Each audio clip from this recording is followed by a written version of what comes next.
Continuando, veio a presença justamente do trofismo. Outra característica que a gente tem que notar sempre é fazer o exame neurológico dos reflexos sacrais e fazer dois testes importantes, que é o teste do esforço e a medida do volume pós-miccional, beleza? O teste do esforço ele é muito importante nesses casos, né? No exame físico tem que fazer o teste do esforço, beleza? Na propedêutica, o que é que a gente tem que seguir? A gente tem que fazer o exame de urina, né? Urocultura, né? Ou o exame de urina para justamente fazer o diagnóstico diferencial com a ITO, né? Que na verdade pode vir acompanhado do AITO, né? Fazer o SG de vias urinárias para ver justamente diagnóstico diferencial com litíase urinária, com tumor urinário que pode vir acompanhado do tumor vesical, né? Tumor de bexiga, também muito presente, né? Fazer o famoso diário miccional. O diário miccional é justamente a gente ver quantas vezes a paciente está urinando, a quantidade, né? Então isso é importante para análise. Esse teste aqui, que é o teste justamente do PED teste, nada mais é ver a quantidade de vezes que a mulher está usando o absorvente, né? Para ver se ele está muitas vezes pesado, pesa antes e pesa depois, ele é mais para estudo. Assim como o de qualidade de vida, né? De qualidade de vida, um teste de qualidade de vida aí, miccional. E o mais importante, que é o exame aerodinâmico, né? O exame aerodinâmico que vai justamente ter uma quantidade de análises extremamente importantes aí que a gente vai estudar depois. Mas basicamente vamos tentar lembrar de tudo aqui sem olhar. Então vamos lá. Peço perdão inclusive por isso, mas eu tenho que tentar lembrar, né? Pelo menos ter uma noção boa para ver o que eu tenho que pedir, os elementos mais importantes. Então, eu tenho que ver toda a história miccional, com todas aquelas características, ver se tem noctúria, ver se tem anurese, ver se tem o tempo que aconteceu, a evolução, se ela tem características mistas, se ela está tendo continência urinária, né? Depois eu tenho que pedir aí para fazer o teste de esforço, né? Na verdade, o teste de esforço a gente vê depois, né? Pergunta justamente se está utilizando algum absorvente para conter a quantidade de urina, né? E aí, outros exames. Tem que ver se história patológica, doença neurológica, doença medular, diabetes, doenças sistêmicas, presentes, histórico obstétrico, então como foi a gestação prévia, se foi por parto normal, histórico patológico, ver se teve cirurgia plástica prévia e ver justamente se utilizou alguma medicação, beleza? Show de bola, como diurético e como justamente um colinérgico ou um adrenérgico. Durante o exame físico, eu tenho que ver se tem reação à presença de urina, que é justamente dermatite amoniacal. Também a gente vai ver se tem alguma alteração do trofismo, né? Se tem alguma atrofia daquela região por conta da menopausa. A gente vai fazer também aí ver se tem prolapso, porque se tiver prolapso são os mesmos fatores de risco, inclusive causa incontinência urinária. Também eu tenho que fazer dois testes extremamente importantes, que é o teste do volume miccional e o teste do esforço, né? Para ver justamente se está mijando depois do esforço e também o volume pós-miccional. Outra coisa que tem que fazer são justamente a propedêutica. Eu vou fazer um diário miccional para saber a quantidade de xixi que está saindo todo dia. Eu tenho que fazer o teste urodinâmico, que é extremamente importante, né? Eu posso pedir aí uma ultrassonografia das vias urinárias para fazer diagnóstico diferencial como uma litíase, né? E posso pedir também aí para ver se tem ito, eu posso pedir uma urocultura, beleza? Pé de teste eu posso fazer também, e o de qualidade de vida, mas não é tão importante. Show de bola! Conseguimos pensar aí na nossa queridíssima, né? Conseguimos pensar aí na nossa queridíssima incontinência urinária de esforço. Agora vamos para a bexiga hiperativa, que é basicamente o mesmo raciocínio, beleza? Como é o diagnóstico clínico? Eu vou fazer toda aquela análise miccional de sempre, padrão, focando justamente se eu tenho incontinência, urgência miccional ou urge incontinência. Isso é muito importante. Outra coisa que é característica dela é a noctúria e a poliaciúria. Então são três coisas: urgência, noctúria e poliaciúria. São três coisas que tem que fazer, né? Ver o histórico antecedentes patológicos, se tem insuficiência cardíaca, se tem doença diabetes mellitus, se tem hipotireoidismo, que isso pode justamente provocar alterações na bexiga, né? Um ICC ela pode provocar uma alteração, pode prejudicar justamente essa resposta. Uma diabetes mellitus pode provocar doença neuropática e um hipotireoidismo pode diminuir a atividade dessa bexiga. Antecedentes cirúrgicos também são muito importantes, como a gente investigou na outra. Medicamentos diuréticos, como a gente investigou na outra. Doenças neurológicas também. E aí, justamente, investigar esse fator extremamente importante, que é a perda não sincrônica, né? Então, a gente tem que fazer o teste do esforço nesse caso e o teste do não esforço no outro, né? Que não é um teste do não esforço, é ver se tem perda relacionada ao esforço ou não. Sumário de urina e urocultura, diária miccional. E aí, outra coisa que tem que fazer é a citologia da urina para fazer diagnóstico diferencial do CA de bexiga. Citoscopia, avaliação do trato superior, né? Não vou decorar isso aí, infelizmente, é isto. E aí a importância do estudo urodinâmico, né? Então, o estudo urodinâmico, na verdade, é um dos melhores estudos que tem para a gente ver todas as características aí da incontinência urinária, né? Então, basicamente, o que é que eu estou fazendo? Eu estou analisando tanto o armazenamento, quanto o transporte, quanto também aí o esvaziamento de toda essa característica. Eu vou colocar 3 sondas. Uma no ureter, né? Na uretra, desculpa. Uma ureter é foda. Uma na uretra, para justamente colocar um líquidozinho lá. E outra eu vou colocar na bexiga e no reto, né? Porque no reto eu vou justamente ver justamente a distensão abdominal, a pressão abdominal, e na bexiga eu vou ver justamente a pressão na bexiga, beleza? E depois eu vou ter uma análise justamente da urina. E aí eu consigo observar várias coisas, né? E aí eu coloco o paciente numa cadeirinha bem bonitinha e faço justamente ele urinar nesse ambiente, né?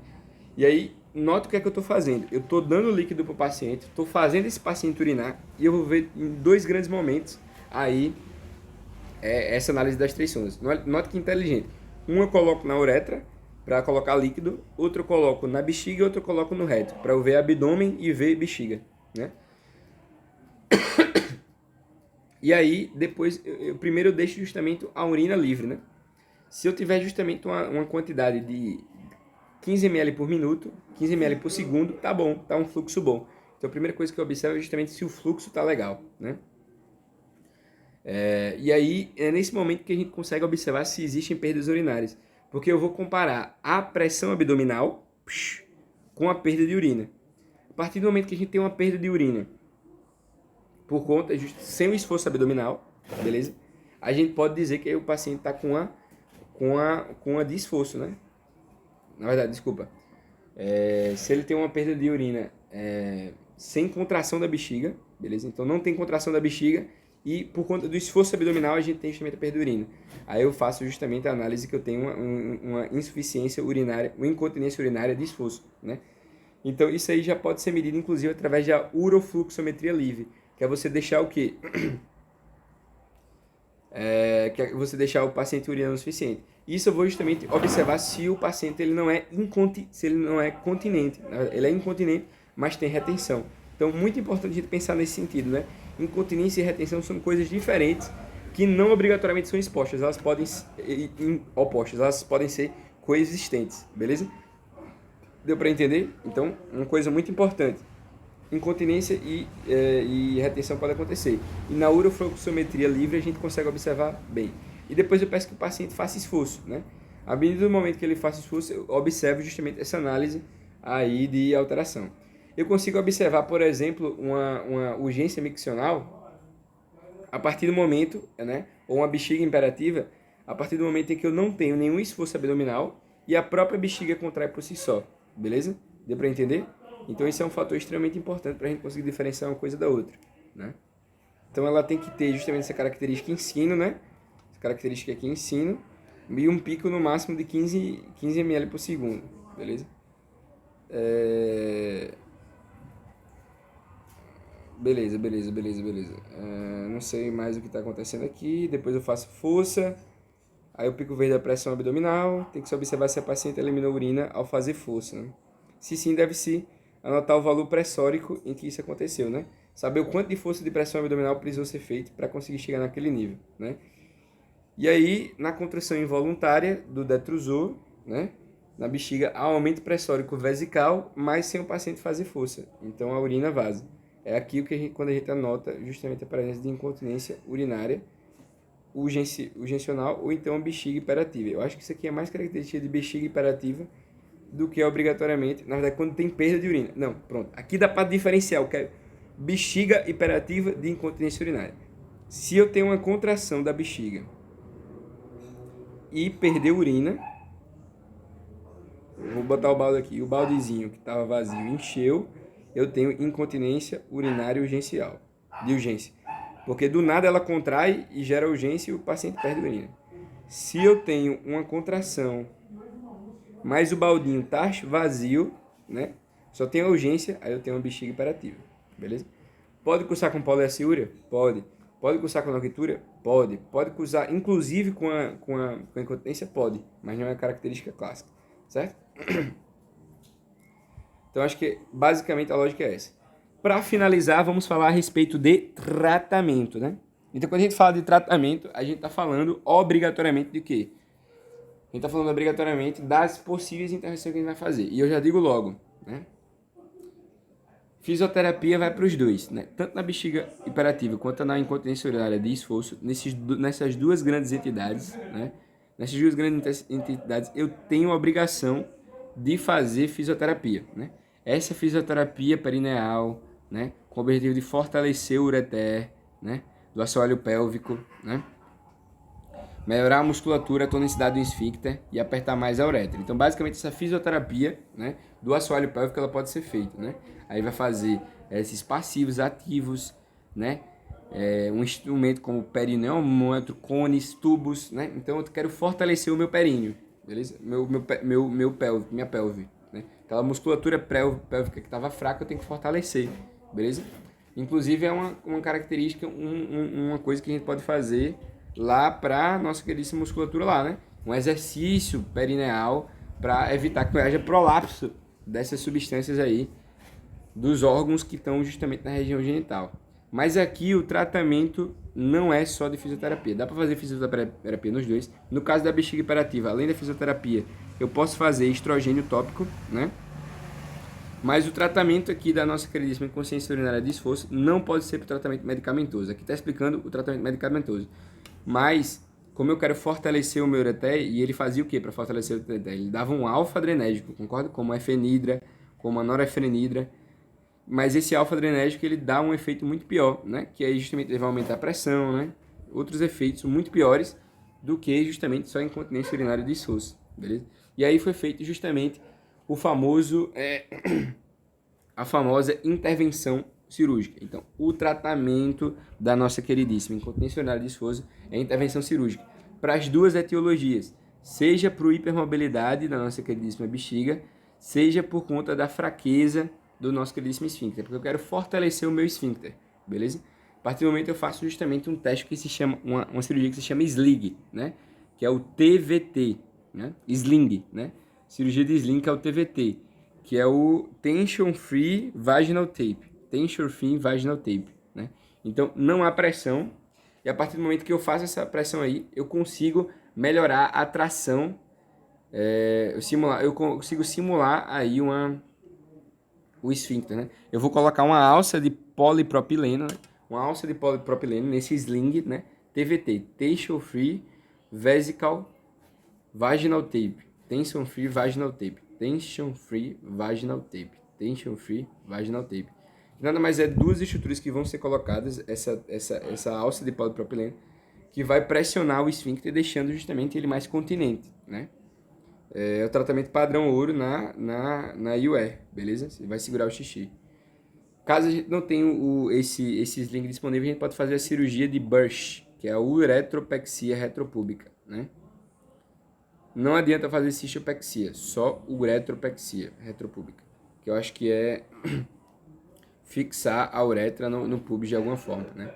Cirurgia de Bush, mas ela não é o recomendado. O melhor é o sling, né? Sling, utilizando o TVT, Tension Free Vaginal Tape, que nada mais é do que uma alça que vai justamente prender, de polipropileno, que vai justamente prender aí a vagina.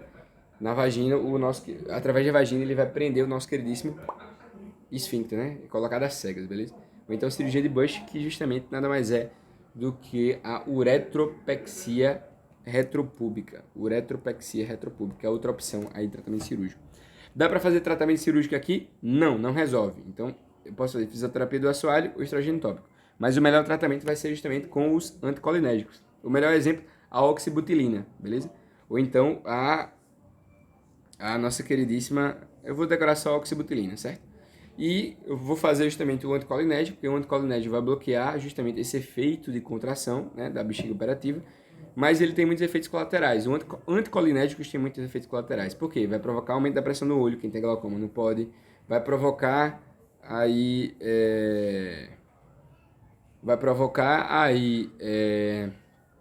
constipação, vai provocar aumento da pressão no olho, vai provocar boca seca, né? que é a famosa confusão mental, turvação visual, tudo isso pode acontecer, beleza? Por esse estímulo vagal aí muito presente, né? Então, essa ausência de estímulo vagal, na verdade, né? Então, turvação visual, né? Confusão mental, tudo isso pode acontecer.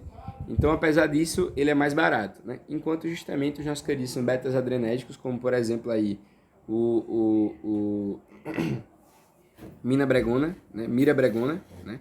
Mira Bregona, alguém que usa arma é uma pessoa muito brega, né? A arma já ficou no século passado, então ele tem uma mira bregona, uma mira bregona. Então basicamente ele é um alfa-adrenérgico, né? Um agonista adrenérgico, né? Um alfa-adrenérgico não, um beta-adrenérgico, né? E esse beta-3 agonista adrenérgico é o beta-3, beta-3, tem que botar. Tem que dizer que é 3, porque o beta-2 tem outra, é um beta-3, né? Anticolinérgico, como por exemplo a oxibutina, beleza? Oxibutinina. E a mirabregona, nada mais é do que um beta-3 agonista adrenérgico. Um beta-3 adrenérgico, que nada mais é do que uma substância que vai garantir, portanto, não a anticontração, mas o pró-relaxamento, beleza? Ele provoca um levemente de PA, mas até quem tem hipertensão vai ter alteração, entende? Então, tem menos efeitos colaterais, só que ele é mais caro. Então, essa é a lógica do tratamento. Então, relembrando, tratamento, sling TVT, uma alça com polipropileno, né? Que vai provocar essa contração, ou cirurgia de Bush, que nada mais é do que a uretropexia retropúbica, beleza?